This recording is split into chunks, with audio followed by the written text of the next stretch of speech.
was playing Mrs. Wilkinson in Billy Elliot. I had played it on Broadway, and I was in the Toronto run of that show.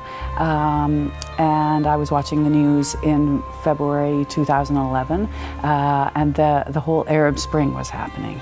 And I was fascinated by all these tyrannical leaderships that were, you know, in the process of falling or shifting, and that all you ever saw on the news was men.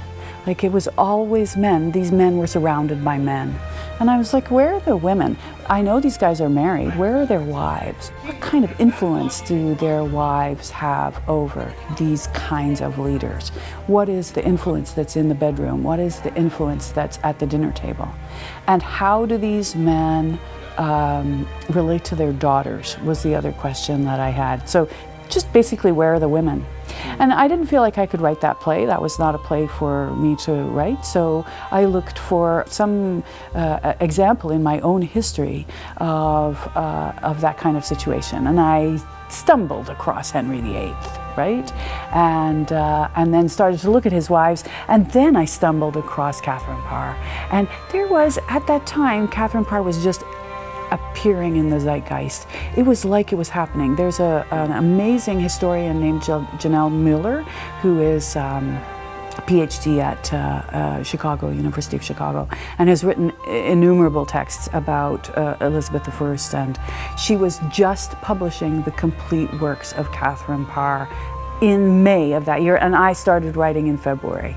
And so it just was complete synchronicity, and, you know, so that's how it all came about. I started doing a bunch of research about her and learning, you know, things like she was the first woman to publish her own writing in the English language under her own name. So, you know, she was an accomplished woman. She had a lot of fire in her belly, according to descriptions of her at the time. She was raised by a single mother. You know, like all these neat kind of things. She was interested in herbal medicine and sort of naturopathy. So I was fascinated by her and wanted to know what the relationship was like between her and Henry VIII. My voice. When I first worked at the Stratford Festival, I understudied Kate in The Taming of the Shrew.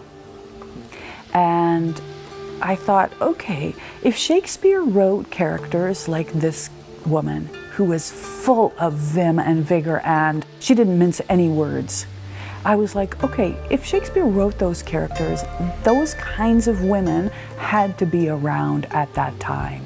I've always been fascinated by that and by the idea of real women being around, because I always think, oh, well, if I was around in that time, I would have been drowned in a river as a witch, you know, like that's just the way, you know, because there was like zero tolerance for women who spoke out, right? So I was like, okay, well, what about the women who weren't drowned in the river? And so I think of Katherine Parr as one of those women. And so I wanted to give her my voice, absolutely. I wanted to give her the freedom of speech that she never would have had. I wanted to give her a real sense of her own feminism and identity as a woman.